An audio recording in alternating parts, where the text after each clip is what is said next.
Hello friends, good morning. कैसे हैं आप लोग? आशा करते हैं कि आप लोग बहुत अच्छे होइएगा।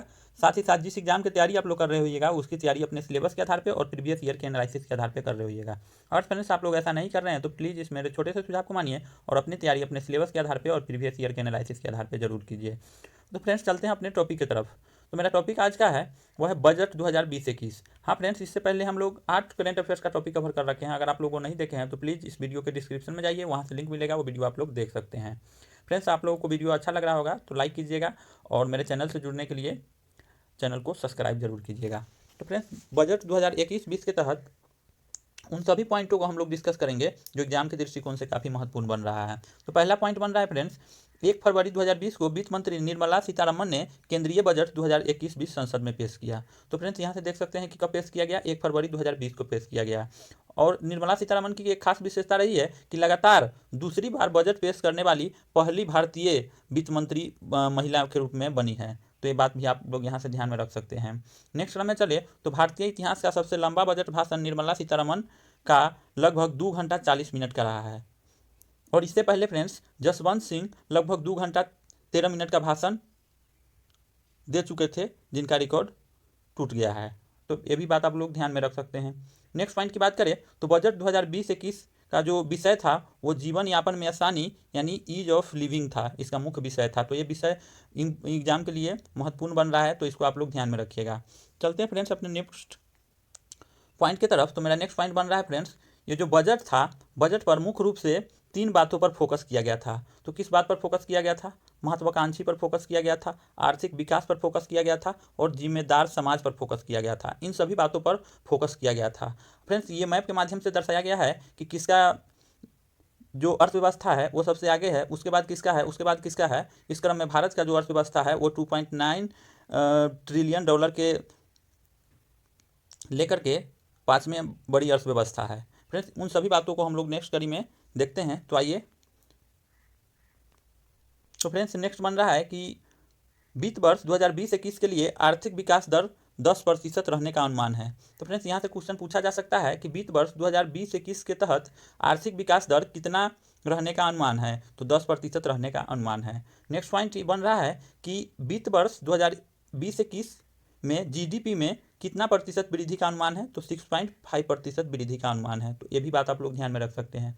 नेक्स्ट पॉइंट की बात करें तो नेक्स्ट पॉइंट है, बजट 2020-21 के तहत भारत की अर्थव्यवस्था दुनिया की 5वीं सबसे बड़ी अर्थव्यवस्था है। तो फ्रेंड्स, यहाँ से देख सकते हैं कि 2020-21 के समीक्षा के अनुसार भारत की जो अर्थव्यवस्था है कितने नंबर का है? तो 5वें नंबर का है। और कितने ट्रिलियन डॉलर का है? तो फ्रेंड्स, अब भारत का जो अर्थव्यवस्था है 2.9 ट्रिलियन डॉलर का हो गया है। ठीक है, तो यहाँ से आप लोग बात ध्यान में रख सकते हैं। नेक्स्ट क्रम में जो 4 है, भारत से अधिक अर्थव्यवस्था उसका अच्छा है, उसके बारे में हम लोग देखते हैं। तो फ्रेंड्स, विश्व के जो 4 बड़ी अर्थव्यवस्था है उन सभी को हम लोग देखेंगे। भारत से जो 4 बड़ा है उनको देखेंगे। जैसे अमेरिका हो गया, तो अमेरिका का कितना है? 21.4 है। और चीन को देखें तो चीन को कितना है? 14.1% है। और जापान का कितना है? 5.2% है। जर्मनी का कितना है? 3.9% है। इन चारों का अर्थव्यवस्था भारत से अधिक है। और भारत की अर्थव्यवस्था कितने ट्रिलियन का है? तो 2.9 ट्रिलियन का है। फ्रेंड्स, भारत के द्वारा यह लक्ष्य रखा गया है, वित्तीय वर्ष 2020-21 के में यह लक्ष्य रखा गया कि भारतीय अर्थव्यवस्था को 2024 तक 5 ट्रिलियन डॉलर का अर्थव्यवस्था बनाना है। तो यहाँ से आप लोग देख सकते हैं कि क्वेश्चन पूछेगा आपसे कि भारतीय अर्थव्यवस्था को कब तक 5 ट्रिलियन डॉलर की अर्थव्यवस्था बनाने का लक्ष्य रखा गया है? तो 2024। ये बात आप लोग ध्यान में रख सकते हैं।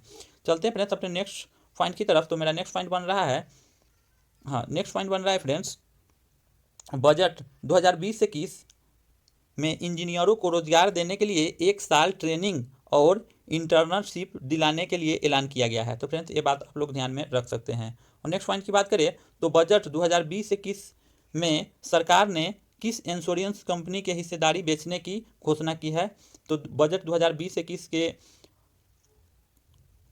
चर्चा में LIC की जो हिस्सेदारी है उसको बेचने का घोषणा किया गया है। तो फ्रेंड्स, ये बात आप लोग ध्यान में रख सकते हैं। नेक्स्ट पॉइंट पर चले तो नेक्स्ट पॉइंट है, बजट 2020-21 के तहत स्टॉक एक्सचेंज के जरिए किस बैंक की पूंजी बेची जाएगी? तो किसकी पूंजी बेची जाएगी? आईडीबीआई बैंक की पूंजी बेची जाएगी। नेक्स्ट पॉइंट की बात करें तो नेक्स्ट पॉइंट है बैंक में जमा राशि का बीमा कवर 1 लाख से बढ़ाकर कितना कर दी गई है? तो 1 लाख से बढ़ाकर 5 लाख कर दी गई है। मतलब कहने का अर्थ हुआ कि बजट 2020-21 के तहत जो भी बैंक में जमा राशि की बीमा कवर था वो 1 लाख था, उसको बढ़ा करके कितना कर दिया गया है? 5 लाख कर दिया गया है। फ्रेंड्स ये क्वेश्चन पूछ सकता है, इसलिए आप लोग ये बात ध्यान में रखिएगा।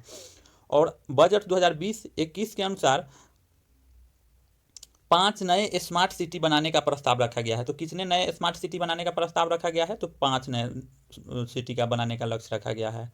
नेक्स्ट पॉइंट पर चले तो नेक्स्ट पॉइंट है बजट 2020-21 के तहत किस शहर में जनजातीय संग्रहालय की स्थापना करने का प्रस्ताव है? तो रांची में।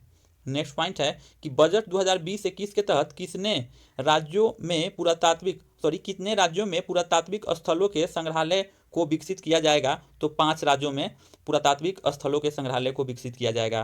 कहाँ कहाँ किया जाएगा? हरियाणा में किया जाएगा, यूपी में किया जाएगा, असम में किया जाएगा, गुजरात में किया जाएगा, तमिलनाडु में किया जाएगा। तो इन सभी राज्यों को आप लोग ध्यान में रखने का प्रयास कीजिएगा। चलते हैं फ्रेंड्स अपने नेक्स्ट पॉइंट की तरफ। तो मेरा नेक्स्ट पॉइंट बन रहा है कि बजट 2020-21 के तहत दिल्ली मुंबई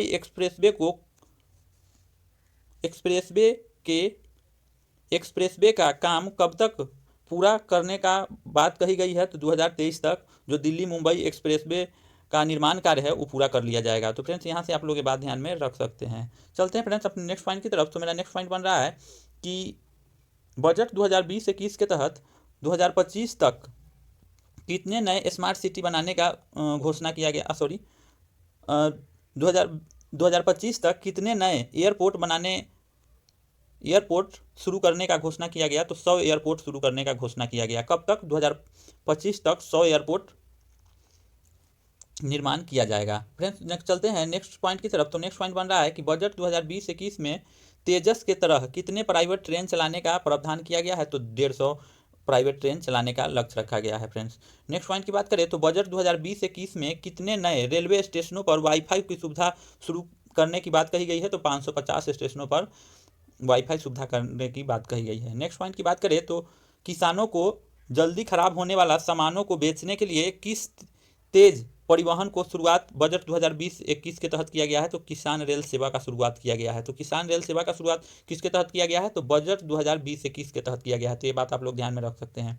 नेक्स्ट पॉइंट है कि कृषि उत्पादों को राष्ट्रीय और अंतर्राष्ट्रीय तक पहुंचाने के लिए किस योजना को शुरू किया गया है? तो कृषि उड़ान योजना को शुरू किया गया है। तो फ्रेंड्स ये क्वेश्चन पूछ सकता है जो कृषि उड़ान योजना का शुरुआत किसके तहत किया गया? तो बजट 2020-21 के अंतर्गत ये योजना का शुभारंभ किया गया। नेक्स्ट पॉइंट की बात करें, जो नेक्स्ट पॉइंट बन रहा है कि बजट 2020-21 के तहत प्राकृतिक गैस पाइपलाइन ग्रिड को 16,000 किलोमीटर से बढ़ाकर कितना किलोमीटर कर दिया गया है? 27,000 किलोमीटर कर दिया गया है। तो ये बात भी आप लोग देख सकते हैं, क्योंकि 16,000 से बढ़ाकर कितना कर दिया गया है? 27,000 किलोमीटर कर दिया गया है। नेक्स्ट पॉइंट की बात करें तो नेक्स्ट पॉइंट बन रहा है कि 2014 से 19 के दौरान भारत में कितने FDI आया है? तो $284 मिलियन आया है। तो ये बात भी आप लोग ध्यान में रख सकते हैं। नेक्स्ट पॉइंट की बात करें तो बजट 2020-21 में जो कर में बदलाव किया गया है उन सभी तथ्यों को हम लोग देखेंगे फ्रेंड्स। तो चलिए क्या क्या बदलाव किया गया है कि बजट 2020-21 में नए स्लैब जोड़ा गया है। तो फ्रेंड्स 5 लाख से कम आय वाले को कर कितना भुगतान करना होगा? 0%। ये बात आप लोग ध्यान में रखिएगा। 5 से 7.5 लाख जिसका आय है उसको कर कितना भुगतान करना होगा? 10%। और 7.5 से 10 लाख जिसका आय है उसको कर कितना भुगतान करना होगा? 15%। जिसका आय 10 से 12.5 लाख तक है उसको कितना कर भुगतान करना होगा? 20%। और फ्रेंड्स जिसका आय 12.5 लाख से 15 लाख है उसको कितना भुगतान करना होगा? 25% भुगतान करना होगा। फ्रेंड्स जिसका आय 15 लाख से अधिक है उसको कितना भुगतान करना होगा? फ्रेंड्स 30% भुगतान करना होगा। तो इन सभी बातों को आप लोग ध्यान में रख लीजिएगा। ठीक है, चलते हैं अपने नेक्स्ट पॉइंट की तरफ। तो मेरा नेक्स्ट पॉइंट बन रहा है फ्रेंड्स, नेक्स्ट पॉइंट है कि बजट 2020-21 के अनुसार दूध प्रसंस्करण की क्षमता को 2025 तक दोगुना करने का लक्ष्य रखा गया है। तो दूध प्रसंस्करण का क्षमता को कब तक दोगुना करने का लक्ष्य रखा गया है? तो 2025 तक दूध को दोगुना करने का लक्ष्य रखा गया है। बजट 2020-21 के अनुसार मत्स्य उत्पादन 200 लाख टन 2022-23 तक करने का लक्ष्य रखा गया है। तो ये भी बात आप लोग ध्यान में रख सकते हैं। चलते हैं अपने नेक्स्ट पॉइंट की तरफ। तो नेक्स्ट पॉइंट बन रहा है कि बजट 2020-21 में निम्नलिखित योजनाएं चर्चा में रही है। तो फ्रेंड्स ये बात आप लोग ध्यान में रख सकते हैं कि बजट 2021-20 में कौन सा योजना चर्चा में रहा है। तो निर्भीक योजना जो रहा है वो चर्चा में रहा है, निर्यात को बढ़ावा देने हेतु ये चर्चा में रहा है। उसके बाद विवाद से विश्वास योजना, ये किस लिए चर्चा में रहा है, मुकदमेबाजी में कमी लाने के लिए ये चर्चा में रहा है। फ्रेंड्स पीएम कुसुम योजना किस लिए चर्चा में रहा है, सिंचाई के लिए सभी डीजल या बिजली के पंप को सोलर से चलाया जाना, इसलिए ये पीएम कुसुम योजना चर्चा में रहा है।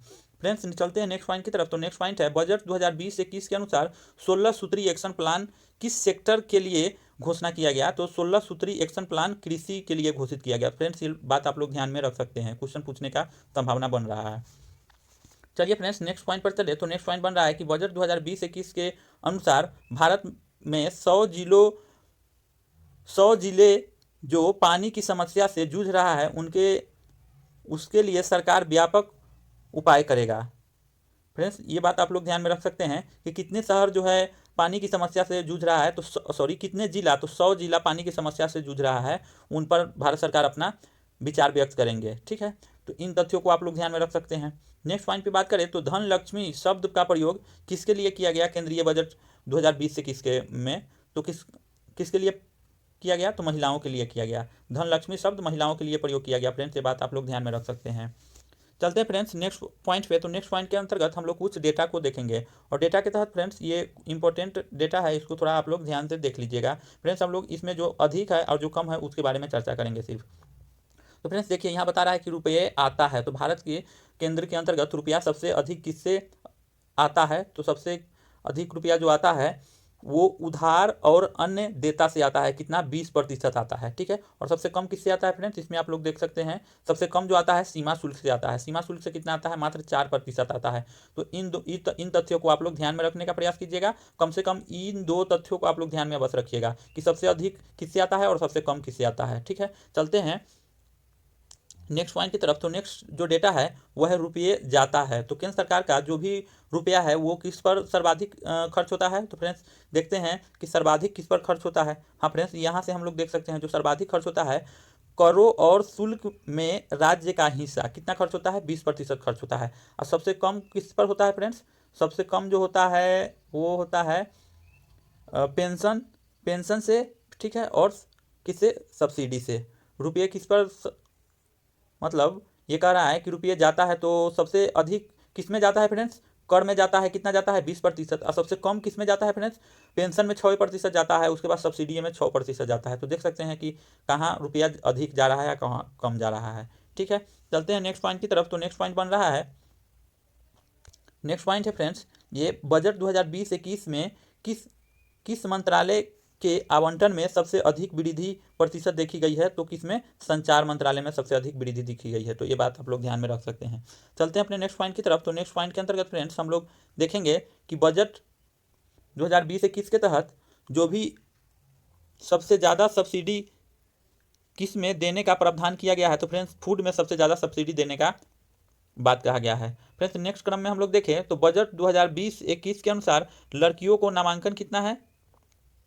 प्राथमिक स्तर पर फ्रेंड्स 94.32% नामांकन है और माध्यमिक स्तर पर देखें तो 81.32% नामांकन है और उच्च माध्यमिक तौर पर देखें तो 59.7% नामांकन है। तो इन तथ्यों को आप लोग ध्यान में रखिएगा। चलते हैं नेक्स्ट पॉइंट की तरफ। तो बजट 2020-21 के 2021 में कौन सा कर समाप्त कर दिया गया है। तो फ्रेंड्स ये बहुत इंपॉर्टेंट बन रहा है, लाभांश कर जो है उसको समाप्त कर दिया गया है। ठीक है, चलते हैं नेक्स्ट पॉइंट पे। तो नेक्स्ट पॉइंट बन रहा है कि बजट 2020-21 के अनुसार 2006 से 2016 के दौरान 271 मिलियन लोग को गरीबी रेखा से बाहर निकाला गया है। तो ये बात आप लोग ध्यान में रख सकते हैं, कितने लोगों को गरीबी रेखा से बाहर निकाला गया है। तो 271 मिलियन लोग को गरीबी रेखा से बाहर निकाला गया है।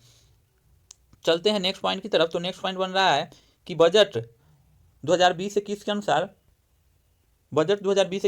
1 जनवरी 2021 से भारत का राष्ट्रीय स्तर पर निर्धारण अंशदान का क्रियान्वयन शुरू होगा। तो फ्रेंड्स ये बात आप लोग ध्यान में रख सकते हैं कि बजट 2020-21 के अनुसार 1 जनवरी 2020 से भारत का राष्ट्रीय स्तर पर निर्धारित अंशदान का क्रियान्वयन शुरू हो गया। तो ये बात आप लोग ध्यान में रख सकते हैं। नेक्स्ट पॉइंट पर चले। तो नेक्स्ट पॉइंट कह रहा है कि बजट 2020-21 के अनुसार बागवानी को प्रोत्साहन करने के लिए सरकार वन प्रोडक्ट वन डिस्ट्रिक्ट का समर्थन करेगी।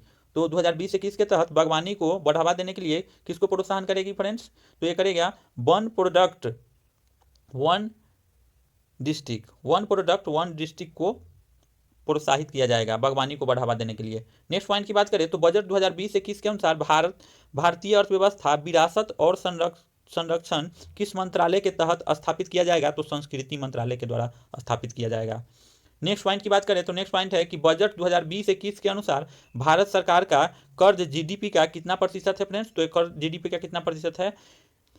48.7% है। ये बड़ी बात को आप लोग ध्यान में रख सकते हैं। नेक्स्ट पॉइंट की बात करें तो बजट 2020-21 के अनुसार किस संगठन के रजिस्ट्रेशन के लिए यूनिक रजिस्ट्रेशन नंबर URN उपलब्ध कराया जाएगा? तो चैरिटी के लिए उपलब्ध कराया जाएगा। तो ये बात आप लोग ध्यान में रख सकते हैं। नेक्स्ट पॉइंट की बात करें तो बजट 2020-21 के अनुसार किस शहर में एक अंतर्राष्ट्रीय बुलियन एक्सचेंज स्थापित किया जाएगा? तो किस में स्थापित किया जाएगा? गिफ्ट शहर गुजरात में स्थापित किया जाएगा। तो इस बात को आप लोग ध्यान में रख सकते हैं।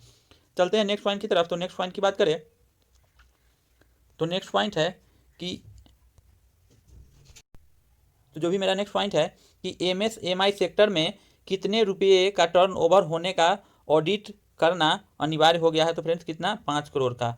तो ये पहले कितना था? 1 करोड़ का। तो ये बात आप लोग ध्यान में रख सकते हैं। नेक्स्ट पॉइंट की बात करें तो बजट 2020-21 के अनुसार ये बात बहुत इंपॉर्टेंट बनता है कि टीबी को 2020 तक खत्म करने का लक्ष्य रखा गया है। ब्रुसेलोसिस बीमारी है उसको खत्म करने का लक्ष्य 2025 तक रखा गया है। उसके बाद बात करें नेक्स्ट है मवेशियों में फुट एंड माउथ रोग, उसको भी खत्म करने का लक्ष्य 2025 तक रखा गया है। भेड़ और बकरियों में पोस्टिस रूमिनिट बीमारी को खत्म करने का लक्ष्य 2020 तक रखा गया है। तो इन सभी बीमारी को खत्म करने का लक्ष्य 2020 तक रखा गया है फ्रेंड्स। तो ये बात आप लोग ध्यान में रख सकते हैं। नेक्स्ट पॉइंट की बात करें तो बजट में जो खर्च के बाद कहा गया है किस पर कितना खर्च किया जाएगा, उन सभी तथ्यों को हम लोग देखेंगे। ये तथ्य काफ़ी महत्वपूर्ण बन जाता है। तो शिक्षा पर कितना खर्च किया जाएगा? 99,300 करोड़ खर्च किया जाएगा। स्वास्थ्य पर कितना खर्च किया जाएगा? 69,000 करोड़ रुपया खर्च किया जाएगा। नल से जल योजना के लिए कितना खर्च किया जाएगा? 3.6 लाख करोड़ खर्च किया जाएगा। जल जीवन मिशन के तहत कितना खर्च किया जाएगा? 11,500 करोड़ खर्च किया जाएगा। नवीकरणीय ऊर्जा पर कितना खर्च किया जाएगा? 20,000 करोड़ रुपये खर्च किया जाएगा। वायु प्रदूषण निवारण के लिए कितना खर्च किया जाएगा? 4400 करोड़ खर्च किया जाएगा। स्वच्छ भारत मिशन के लिए कितना खर्च किया जाएगा? 12,300 करोड़ खर्च किया जाएगा। कौशल विकास के लिए कितना खर्च किया जाएगा? 3,000 करोड़ रुपये खर्च किया जाएगा। उसके बाद औद्योगिक विकास के लिए कितना खर्च किया जाएगा? 27,300 करोड़ रुपये खर्च किया जाएगा।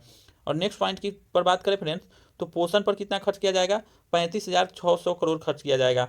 SC के कल्याण के लिए कितना खर्च किया जाएगा? तो 85,000 करोड़ रुपया खर्च किया जाएगा। ST के कल्याण के लिए कितना खर्च किया जाएगा? 53,700 करोड़ रुपये खर्च किया जाएगा। महिला कल्याण से जुड़ी योजनाओं के तहत कितना खर्च किया जाएगा? 28,600 करोड़ रुपये खर्च किया जाएगा। तो फ्रेंड्स इस प्रकार जो भी केंद्रीय बजट 2020-21 से जो करंट अफेयर्स बन रहा था उन सभी करंट अफेयर्स को हम लोग कवर किए हैं। फ्रेंड्स अगर ये मेरा प्रयास आप लोगों को अच्छा लगा होगा तो प्लीज़ मेरे चैनल को सब्सक्राइब जरूर कीजिएगा और अगला वीडियो देखने के लिए आप लोग मेरे साथ बने रहिएगा। फ्रेंड्स इस प्रकार मेरा ये टॉपिक खत्म हुआ और नेक्स्ट टॉपिक में हम लोग लेकर आएंगे आर्थिक सर्वेक्षण 2019-20। तो चलिए फ्रेंड्स तब तक के लिए धन्यवाद। आपका दिन शुभ हो।